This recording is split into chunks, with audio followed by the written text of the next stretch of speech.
السلام علیکم ناظرین، ٹریننگ کے بنیادی مراحل ختم ہو چکے تھے۔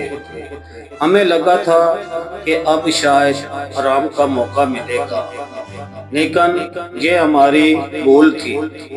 ایک صبح حکم ملا، سب ریکروٹس فوراً تیاری کرو، تمہیں ایک نئے مقام پر لے جایا جا رہا ہے۔ ہم سب حیران تھے کہ یہ کیسا مقام ہوگا۔ گاڑیاں ہمیں ایک خفیہ راستے سے پہاڑوں کے درمیان لے گئی۔ جگہ پر پہنچے تو دیکھ کر آنکھیں کھلی کی کھلی رہ گئی۔ یہ ایک چھپا ہوا کیمپ تھا جسے دور سے دیکھنے والا کبھی نہیں پہچان سکتا تھا کہ اندر فوجی ٹریننگ ہو رہی ہے۔ اونچے پہاڑ، برفیلے چشمے، گھنے جنگل اور درمیان میں ایک اڈا۔ یہاں کا ماحول ہی بتا رہا تھا کہ یہ مرحلہ باقی سب سے سخت ہوگا۔ پہلے ہی دن صبح کے وقت ہمیں حکم ملا، برفیلے پانی میں کودو اور بغیر رکے دوسرے کنارے تک تیراکی کرو۔ پانی اتنا سرد تھا کہ لگ رہا تھا جیسے جسم جم جائے گا۔ سانس رک رک کر آ رہی تھی، لیکن پیچھے ہٹنا منع تھا۔ ایک ساتھی درمیان میں کمزور پڑ گیا تو باقیوں نے شور مچایا، ہمت کرو، پیچھے نہیں ہٹنا۔ ہم سب نے ایک دوسرے کو حوصلہ دے کر کنارے تک پہنچایا۔ اس لمحے ہمیں احساس ہوا کہ کمانڈو صرف اپنی جان نہیں بچاتا، بلکہ اپنے ساتھی کی جان بھی اپنی ذمہ داری سمجھتا ہے۔ دوسرا مرحلہ اور بھی کڑا تھا۔ آگ کے دھکتے شعلوں کے بیچ میں لٹکی رسی پر دوڑ لگانی تھی۔ ذرا سا توازن بگڑا تو نیچے آگ میں گرنے کا خطرہ تھا۔ ایک ایک قدم کھول کر رکھنا پڑتا۔ دل کی دھڑکن تیز تھی، لیکن ہر کوئی یہ مرحلہ طے کر گیا۔ کیپٹن صاحب کی آواز گونجی، یہی ہے کمانڈو کا حوصلہ، خطرے کو دیکھ کر رکنے والا نہیں بلکہ آگے بڑھنے والا۔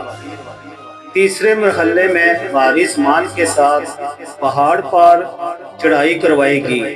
دھوپ تیز تھی، جسم پسینے میں بھیگا ہوا تھا، لیکن قدم رک نہیں سکتے تھے۔ کئی بار لگا کہ مزید نہیں چل سکیں گے، مگر ساتھیوں نے کندھے سے کندھا ملا کر سب کو اوپر پہنچایا۔ کمانڈو کے بعد ہماری انٹیلیجنس ٹریننگ شروع ہوئی۔ ہمیں بتایا گیا، ایک خاموش ہیرو صرف لڑتا نہیں بلکہ دشمن کے دماغ کو بھی لڑتا ہے۔ اس کے لیے ایک فرضی بازار بنایا گیا۔ ہمیں کہا گیا کہ عام شہریوں کے روپ میں وہاں جاؤ اور ایک خفیہ خبر لے کر واپس آؤ۔ ہر کسی کو الگ الگ کردار دیا گیا۔ کوئی سبزی والے کا بھیس بدل کر گیا، کوئی مزدور، فنکار اور کوئی عام مسافر۔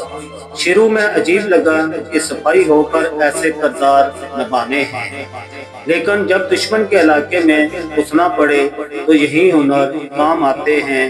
کئی بار دکاندار جیسے کردار والے فوجی سے سوال کرتے، کہاں سے آئے ہو، اور ذرا سی ہچکچاہٹ سب کچھ ظاہر کر دیتی۔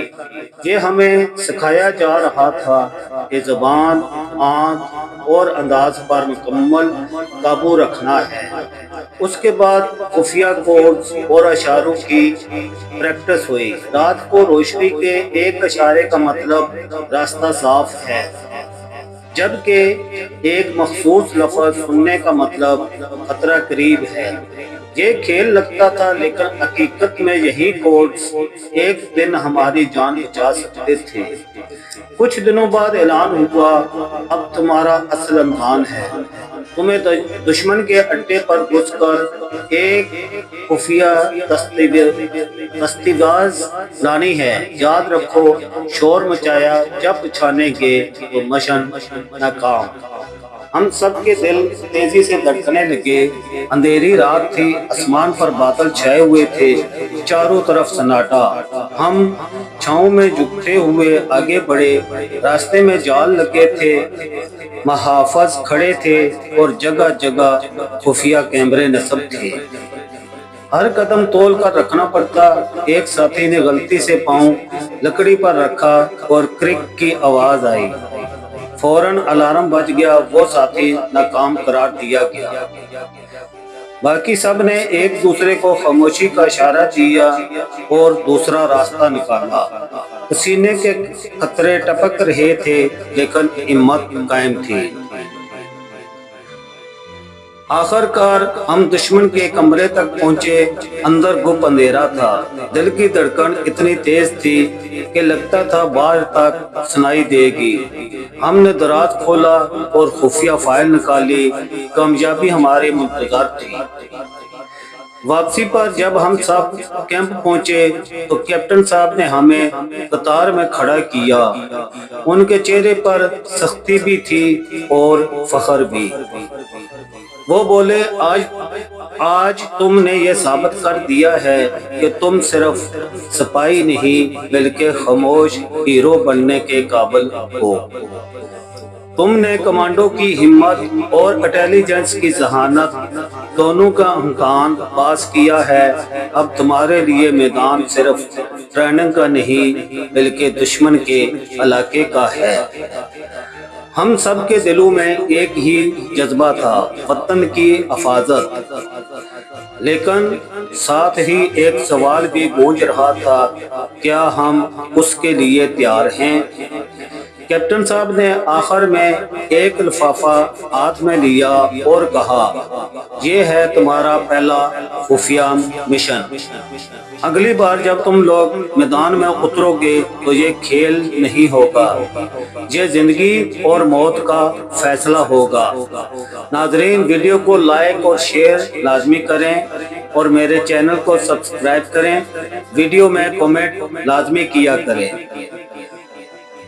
اگلی ویڈیو تک دیں اجازت، اللہ حافظ۔